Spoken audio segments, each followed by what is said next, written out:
താങ്കൾ അല്ല ശ്രീ ബിനു പുളിക്കക്കണ്ടം താങ്കൾ പറഞ്ഞതുപോലെ ഇത് രാഷ്ട്രീയം ചർച്ച ചെയ്യാനുള്ള വേദി തന്നെയാണ്, വ്യക്തിപരമായ അധിക്ഷേപങ്ങൾക്കുള്ള വേദിയല്ല, അത് ഞാനും വ്യക്തമാക്കുന്നു. പക്ഷേ ഇവിടെ എന്താ പ്രശ്നം? ഇവിടെ നിങ്ങൾക്കിടയിലുള്ള തർക്കങ്ങളുടെ ഭാഗമായി 2 കേസുകൾ ഉണ്ടായിട്ടുണ്ട്. അതിലൊരു കേസ് താങ്കൾക്കെതിരെയാണ്. അത് പാർലമെന്ററി പാർട്ടി യോഗത്തിൽ താങ്കൾ കയ്യാങ്കളി നടത്തി അദ്ദേഹത്തെ കയ്യേറ്റം ചെയ്യാൻ ശ്രമിച്ചു എന്നതാണ്. രണ്ടാമത്തെ കേസ് ബിജു മാത്യൂസിനെതിരെയുള്ളതാണ്. അത് അദ്ദേഹം മോഷണം നടത്തി എന്നുള്ളതാണ്. അപ്പോൾ ഈ 2 കേസുകളും വ്യക്തിപരമായി നിങ്ങളെ രണ്ടുപേരെയും ബാധിക്കുന്ന പ്രശ്നങ്ങൾ കൂടിയാണ്.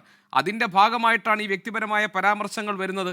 ആ ഭാഗം ചോദിക്കുമ്പോഴാണ് ഈ പ്രശ്നങ്ങൾ കൂടുതൽ സങ്കീർണമാകുന്നത്.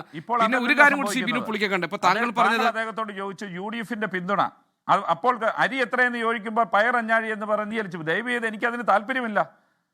ഞാൻ പറഞ്ഞത് രാഷ്ട്രീയപരമായ കാര്യമാണ്. എന്നോട് UDF-ന്റെ ഉന്നത നേതൃത്വം ഞാനിപ്പോൾ വീണ്ടും ആവർത്തിക്കുന്നു, അദ്ദേഹം ഈ പറയുന്നതൊക്കെ ഞാൻ മുഖവിലക്കെടുക്കുന്നു. ഒരു കൗൺസിലർ എന്ന രീതിയിൽ അദ്ദേഹത്തിന് അത് പറയാനുള്ള സ്വാതന്ത്ര്യമുണ്ട്.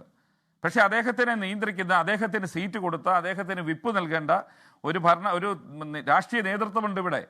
ആ നേതൃത്വം എന്നോട് ഒരു വാക്ക് പറയട്ടെ എന്നേ ഞാൻ പറഞ്ഞുള്ളൂ. അതിന്റെ അകത്ത് വളരെ ക്ലിയർ അല്ലേ? ശ്രീ ബിനു പുളിക്കരമാണ് കാര്യങ്ങളൊക്കെ പോകുന്നതെങ്കിൽ, ഒരു മിനിറ്റ്, നേരത്തെയുള്ള ധാരണ പ്രകാരമാണ് ശ്രീ ബിനു പുളിക്കക്കണ്ടം കാര്യങ്ങൾ പോകുന്നതെങ്കിൽ ഈ വൈസ് ചെയർമാൻ പദവിയിലേക്ക് താങ്കൾ വരേണ്ടതല്ലേ? 27-ാം തീയതി വൈസ് ചെയർമാൻ പദവിയിലേക്ക് താങ്കൾ വരേണ്ടതല്ലേ? അങ്ങനെ വരാൻ കഴിയുന്ന ഒരു സാഹചര്യം ഇപ്പോഴുണ്ടോ? 2 വിഷയമാണുള്ളത്. 2 വിഷയം. ഞാൻ ഒരു കാര്യം വളരെ ചുരുക്കത്തിൽ പറയുന്നു. ഇവർ പറയുന്നു 6 കോൺഗ്രസ് കൗൺസിലർമാരും ഒരു സ്വതന്ത്ര വനിതാ കൗൺസിലറും, അതായത് ഇപ്പോഴത്തെ വൈസ് ചെയർമാൻ എന്ന് പറയുന്നു. അതുപോലെ തന്നെ 3 സ്വതന്ത്ര കൂട്ടായ്മയിലെ 3 കൗൺസിലർമാരും, ജോസഫ് ഗ്രൂപ്പിലെ 3 കൗൺസിലർമാരും, KDP-യിലെ ഒരു കൗൺസിലറും, ഞങ്ങൾ ഒരേ അഭിപ്രായമുള്ളവരാണ്. ഇതിൻ്റെ അകത്ത് ഈ ഐക്യജനാധിപത്യ മുന്നണി UDF സംവിധാനത്തിൽ ഒരേ അഭിപ്രായമുള്ള ഞങ്ങൾ 7 പേര് ഇവിടെ നിൽക്കുന്നു. അതുകൊണ്ട് ഇവിടെ ഒരു വടംവലിയല്ല നടക്കുന്നത്. ഞാൻ ആ ഒരു വടംവലിയിലേക്കോ രാഷ്ട്രീയപരമായിട്ട് ഞാൻ വീണ്ടും ആവർത്തിച്ച് പറയുന്നു, ഇവിടെ ഒരു അവിശ്വാസ പ്രമേയത്തിനോ അല്ലെങ്കിൽ വിശ്വാസ പ്രമേയത്തിനോ കാര്യങ്ങളിലേക്കൊന്നും കടക്കണ്ട എന്ന് UDF-ന്റെ നേതൃത്വത്തെ ഞാൻ അറിയിച്ചിട്ടുണ്ട്. ഇവർ പറയുന്ന വ്യക്തിപരമായ ആക്ഷേപങ്ങളും വ്യക്തിപരമായ അജണ്ടകളും മാറ്റിവെച്ചുകൊണ്ട് രാഷ്ട്രീയപരമായ ചർച്ചയിലൂടെ ഈ പ്രശ്നം പരിഹരിക്കാൻ സാധിക്കുമെങ്കിൽ അതിന് ഞങ്ങൾ തയ്യാറാണ്. അത് UDF നേതൃത്വത്തെ അറിയിച്ചിട്ടുണ്ട്. അവർ പറഞ്ഞത് 7 പേർ താങ്കളോടൊപ്പം നിൽക്കുന്നു എന്ന കണക്ക് പറഞ്ഞല്ലോ. അതുകൊണ്ടാണ് ഞാൻ ചോദിക്കുന്നത്. അതായത് വേണ്ടി വന്നാൽ അടുത്ത സ്റ്റെപ്പിലേക്ക് നിങ്ങൾ തയ്യാറായി നിൽക്കുകയാണ് എന്ന വിവരമായിരിക്കും നിങ്ങൾ സ്വാഭാവികമായും UDF നേതൃത്വത്തെ അറിയിച്ചിട്ടുണ്ടാവുക. അല്ല, ഞാനത് ഇച്ചിരി വ്യക്തമായിട്ട് പറയാം.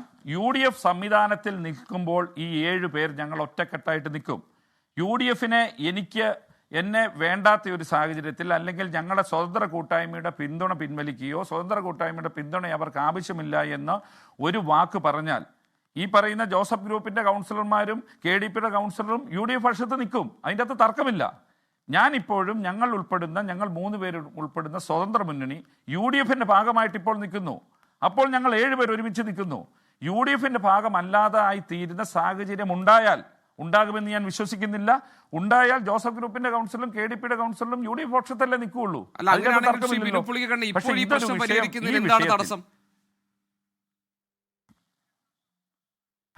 തടസ്സങ്ങളില്ലല്ലോ. തടസ്സമുണ്ടെന്ന് ആരാണ് പറഞ്ഞത്?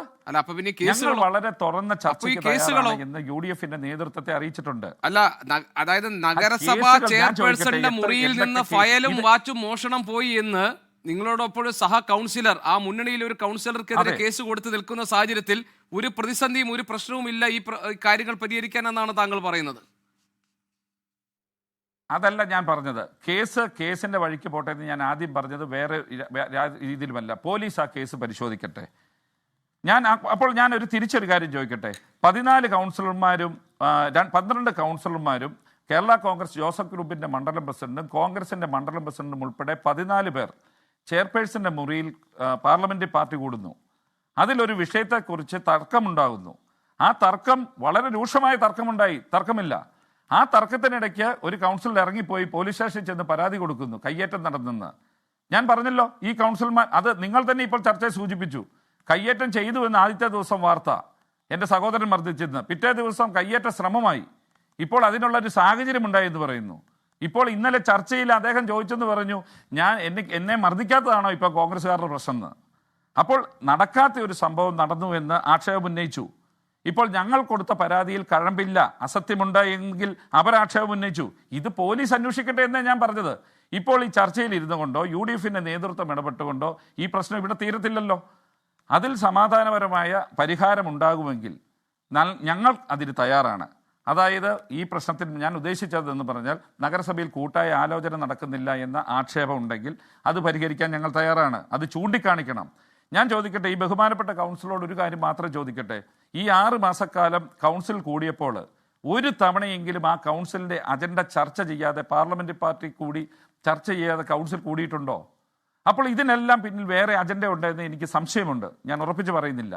നിങ്ങളിവിടെ സൂചിപ്പിച്ചു 6 മാസത്തിന് ശേഷം ഈ 26-ാം തീയതി ധാരണയനുസരിച്ച് ഞാൻ വൈസ് ചെയർമാനാകുന്നൊന്നും ധാരണയില്ല.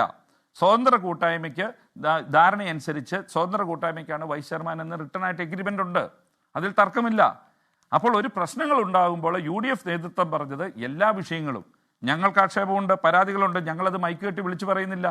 അവർക്ക് ആക്ഷേപമുണ്ട്, പരാതിയുണ്ട്, അവർ മൈക്ക് കെട്ടി വിളിച്ചു പറയുന്നു.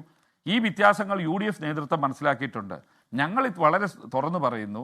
ഞങ്ങൾ 2 കാര്യം അടിവരയിട്ട് പറഞ്ഞു. ഏറ്റവും പ്രധാനപ്പെട്ട കാര്യം UDFിൻ്റെ നേതൃത്വം, കോൺഗ്രസിൻ്റെ നേതൃത്വം തീരുമാനിക്കട്ടെ. അവരൊരു വാക്ക് പറയട്ടെ. ഞങ്ങളോട് പറയാൻ മടിയാണെങ്കിൽ ഈ ചർച്ചയെ നിയന്ത്രിക്കുന്ന അദ്ദേഹത്തോട് നിങ്ങളോട് പറയട്ടെ, ഇതാണ്ട് പിന്തുണ പിൻവലിച്ചു ഒരു മെസ്സേജ് അയച്ചാൽ മതി. ഇപ്പോൾ ഈ നിമിഷം നിങ്ങളുടെ മുമ്പിൽ വെച്ച് ചെയർപേഴ്സണും എൻ്റെ വീട്ടിൽ എൻ്റെ മോളാണല്ലോ, എൻ്റെ വീട്ടിലാണല്ലോ താമസിക്കുന്നത്, നിങ്ങളുടെ ഈ മൈക്കിൻ്റെ മുമ്പിൽ ഈ ക്യാമറയുടെ മുന്നിലിരുന്ന് രാജിക്കത്തൊപ്പിടുക തയ്യാറാണ്. രണ്ടാമതൊരു വിഷയം ഞങ്ങൾ പറഞ്ഞത് ഏറ്റവും പ്രധാനപ്പെട്ട ഒരു കാര്യമാണ്. ഇതിൽ എന്ത് ഭരണ പ്രതിസന്ധി ഉണ്ടായാലും, എന്തൊക്കെ പ്രശ്നങ്ങളുണ്ടായാലും, ഏതൊക്കെ രീതിയിൽ ആക്ഷേപിച്ചാലും ഞങ്ങളുടെ വോട്ടിൻ്റെ പിന്മരത്താൽ മറ്റൊരു രാഷ്ട്രീയ കക്ഷിയുടെ ആരും ചെയർപേഴ്സൺ സ്ഥാനത്തേക്ക് വരത്തില്ല. അതുപോലെ വേറൊരു രാഷ്ട്രീയ പ്രസ്ഥാനത്തിൻ്റെ ഒരു മുന്നണിയുടെ വോട്ട് വാങ്ങി ഞങ്ങൾ അല്ലെങ്കിൽ ചെയർപേഴ്സൺ തൽസ്ഥാനത്ത് തുടരത്തില്ല.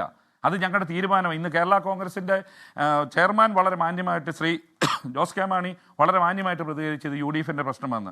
എന്നാൽ അവരുടെ ജില്ലാ പ്രസിഡന്റ് പ്രസ്ഥാനം വെച്ചു ഞങ്ങൾ സ്വതന്ത്ര മുന്നണിക്ക് പിന്തുണ കൊടുക്കുകയോ അവരുടെ പിന്തുണ സ്വീകരിക്കുകയോ ചെയ്യില്ലെന്ന്. അതിൻ്റെ ഒരു ആവശ്യം വന്നിട്ടില്ലല്ലോ. ഇദ്ദേഹം ഈ പ്രസ്താവന ഇന്നലെ ഇറക്കുന്നതിൻ്റെ എത്രയോ ദിവസങ്ങൾക്ക് മുമ്പ് ഈ പ്രതിസന്ധി ഉണ്ടായപ്പോൾ തന്നെ ഞങ്ങൾ പറഞ്ഞു ആ ഒരു രാഷ്ട്രീയ സാഹചര്യം ഉണ്ടാകത്തില്ല. അതിൽ കാര്യവുമുണ്ട്.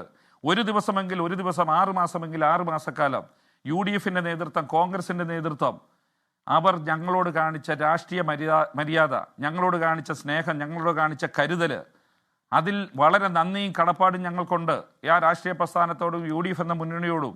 ആ UDFിൻ്റെ ഒരു പ്രവർത്തകരായി അല്ലെങ്കിൽ UDFിൽ ആ പ്ലാറ്റ്ഫോമിൽ നിന്ന് പ്രവർത്തിച്ച് വരുന്ന ഞങ്ങളോട് ഇങ്ങനെ ഒരു വാക്ക് പറയേണ്ട ആവശ്യമില്ലല്ലോ.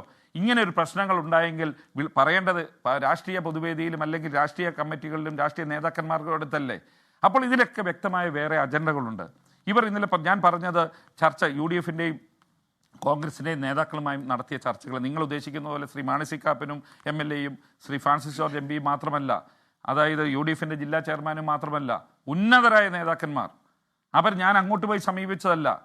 ഒരു സമവായത്തിൻ്റെ ഫലമായിട്ട് അല്ലെങ്കിൽ അവർ മുൻകൈ എടുത്ത ഒരു മുന്നണി സംവിധാനത്തിൻ്റെ കെട്ടുറപ്പിനെ ബാധിക്കുന്ന രീതിയിലുള്ള പ്രവർത്തനങ്ങൾ ഞങ്ങളുടെ ഭാഗത്തു നിന്ന് തന്നെ ഞാൻ പറയുന്നു. ഞങ്ങളെന്ന് ഉദ്ദേശിച്ചാൽ ഞാൻ മാത്രമല്ല, ഈ ചർച്ചയിൽ പങ്കെടുക്കുന്ന ബിജു മാത്യൂസ് ഉൾപ്പെടെയുള്ള UDFിൻ്റെ 14 കൗൺസിലറുടെ ഭാഗത്തു നിന്നും ഒരു വളരെ ആരോഗ്യകരമായിട്ടല്ലാത്ത രീതിയിലുള്ള പ്രവർത്തനങ്ങൾ ഉണ്ടായപ്പോൾ അത് പരിഹരിക്കുന്നതിന് UDFിൻ്റെ കോൺഗ്രസിൻ്റെ നേതൃത്വം അതോടൊപ്പം ഞങ്ങൾ നിൽക്കും. ഒരു തർക്കവുമില്ല.